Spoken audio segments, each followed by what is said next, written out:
How's it going, YouTubers? I've got a fun little project for you guys wanting to learn stick welding.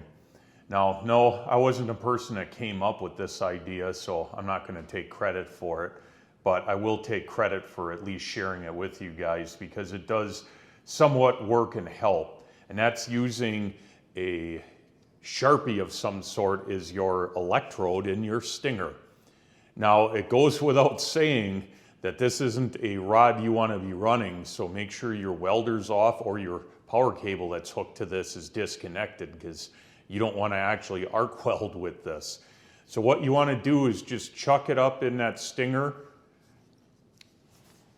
and then position your hands in a manner to where you can drag it just like you would a rod in a straight line. And hopefully the paper won't move on me, which it's not.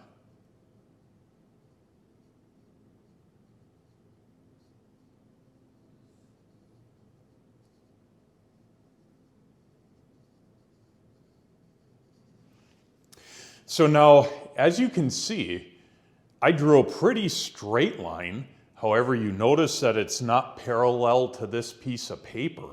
It is straight, but not parallel.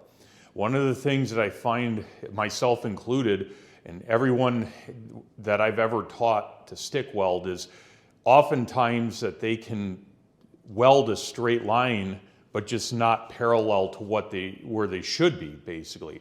So, brings up a great point. If for where I'm sitting and where my hand position is, my natural straight line is coming off there, for the sake of practice, by tipping this paper slightly, and I'm going to run another one, let's see if it's more aligned with the paper. Hopefully it is, but I might be wrong.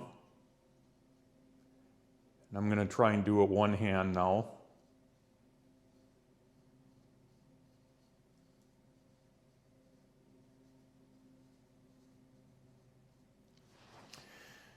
So simply by changing the orientation of the paper gave me a much straighter line. It's not quite as parallel to this, but much better. I should have tipped it more.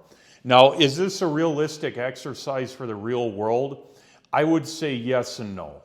Now, obviously, if you're welding on some big weldment, some project you got going on, you might not be able to position yourself in a manner to where you can just go by your body's natural movement to get a straight line. You may have to weld in some awkward position, and that's going to be hard.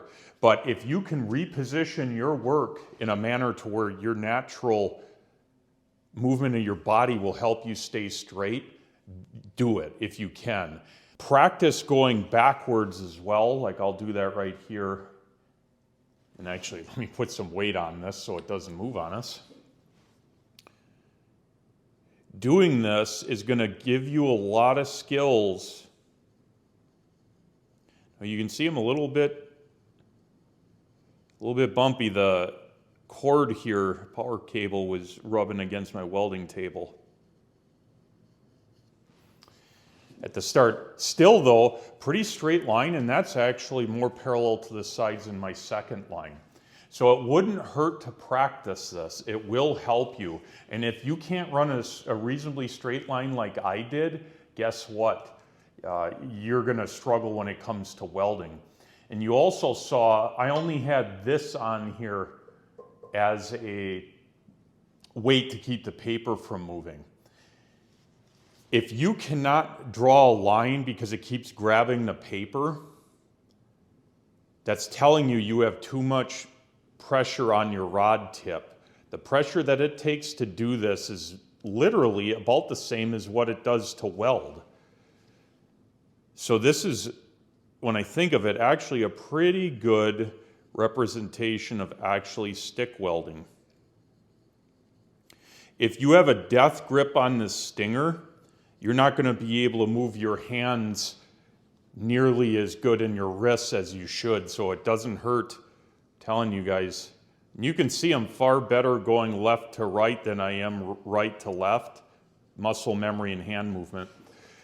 So there you go. Give this a shot. Last thing I'll mention, you got to remember that Obviously, as you're burning a rod, this is going to get shorter and shorter, so we're not simulating that. So the real world will be a little bit harder than this because your rod length is changing. Like when you start, you're way up here. When you're finished, you're like way down here with a rod. So you have a lot of movement that you have to feed in as well, but this little exercise will give you a lot of help to dial in your stick welding.